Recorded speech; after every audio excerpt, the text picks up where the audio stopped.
ओम गण गणपते नमः। जय माँ लक्ष्मी। दोस्तों, कैसे हैं आप सब लोग। आशा करती हूँ कि माँ लक्ष्मी की कृपा आप पर हमेशा बरसती रहे। आज मैं आपको प्रदोष व्रत कथा सुनाने जा रही हूँ। जो प्रदोष व्रत शनिवार के दिन पड़ता है उसे शनि प्रदोष व्रत कहा जाता है। सभी प्रदोष व्रतों में सोम प्रदोष व शनि प्रदोष सबसे महत्वपूर्ण माना गया है। जो व्यक्ति इस दिन व्रत रखता है उसे खोए हुए धन की प्राप्ति होती है तथा सभी कामों में सफलता मिलती है। प्रदोष व्रत कथा। शनिवार त्रयोदशी या शनि प्रदोष व्रत।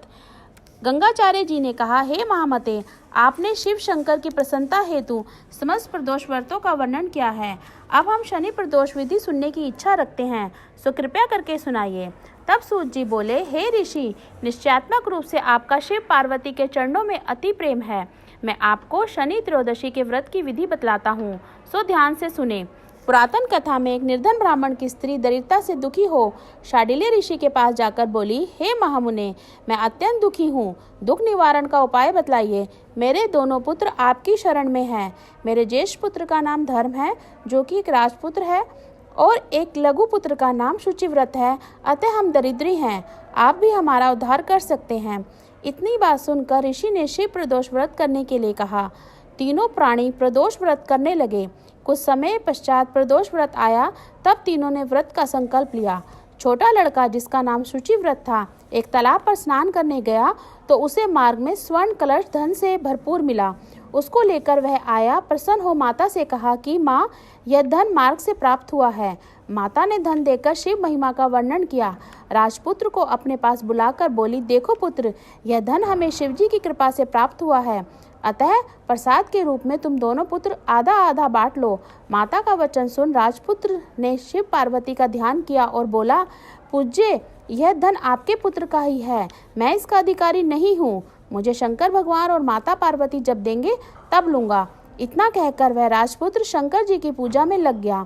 एक दिन दोनों भाइयों का प्रदेश भ्रमण का विचार हुआ। वहाँ उन्होंने अनेक गंधर्व कन्याओं को क्रीड़ा करते हुए देखा। यह देखकर शुचिव्रत ने कहा, भैया, अब हमें इससे आगे नहीं जाना है। इतना कह शुचिव्रत उसी स्थान पर बैठ गया, परंतु राजपुत्र अकेला ही स्त्रियों के बीच में जा पहुंचा। वहां एक अति सुंदर स्त्री राजकुमार पर मोहित हो गई।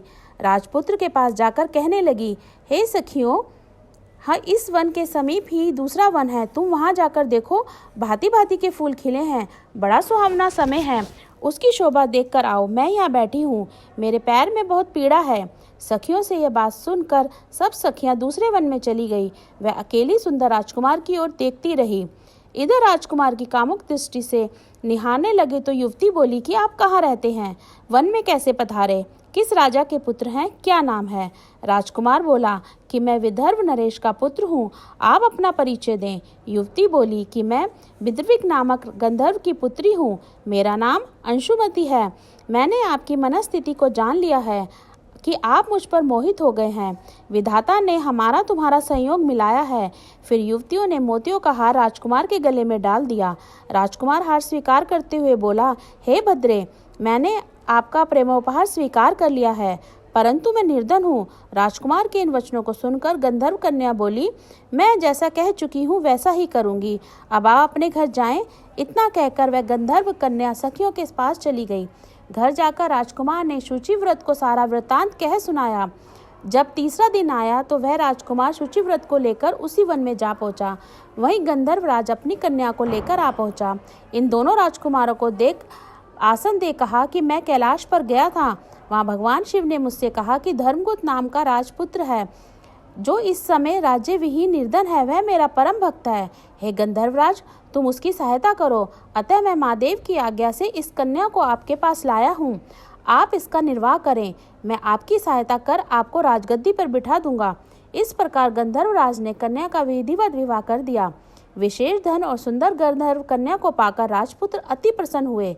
भगवत कृपा से वह समय उपरांत अपने शत्रु का दमन करके राज्य का सुख भोगने लगे। बोलिए ओम नमः शिवाय। शिव जी की आरती। ओम जय शिव ओंकारा, स्वामी जय शिव ओंकारा।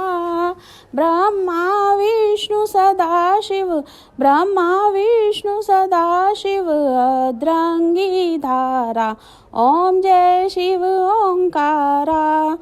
एकानन चतुरानन पंचानन राजे, स्वामी पंचानन राजे। हंसानन गरुडासन, हंसानन गरुडासन, वृषवाहन साजे। ओम जय शिव ओंकारा। दो भुज चार चतुर्भुज, 10 भुज ते सोहे, स्वामी 10 भुज ते सोहे।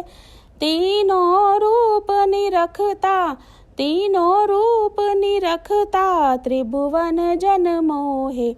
ओम जय शिव ओंकारा। अक्षमाला बने माला, मुड़माला धारी, स्वामी मुड़माला धारी। चंदन मृग मद सोहे, चंदन मृग मद सोहे, भाले शुभकारी। ओम जय शिव ओंकारा। श्वेतांबर पीतांबर बागंबर अंगे, स्वामी बागंबर अंगे। सनकादिक ब्रह्मादिक भूतादिक संगे। ओम जय शिव ओंकारा। कर के मध्य कमंडल, चक्र त्रिशूल धरता, स्वामी चक्र त्रिशूल धरता। जग करता जग भरता, जग करता जग भरता, जग संहार करता। ओम जय शिव ओंकारा। ब्रह्मा विष्णु सदा शिव, जानत अविवेका, स्वामी जानत अविवेका। प्रणवाक्षर के मध्य, प्रणवाक्षर के मध्य, ये तीनों एका। ओम जय शिव ओंकारा। त्रिगुण शिव जी की आरती, जो कोई नर गावे, स्वामी प्रेम सहित गावे, स्वामी निश दिन जो गावे। कहत शिवानंद स्वामी, भजति हरि हर स्वामी, मनवांछित फल पावे। ओम जय शिव ओंकारा। बोले शिव जी भगवान की जय, पार्वती मैया की जय। ओम नमः।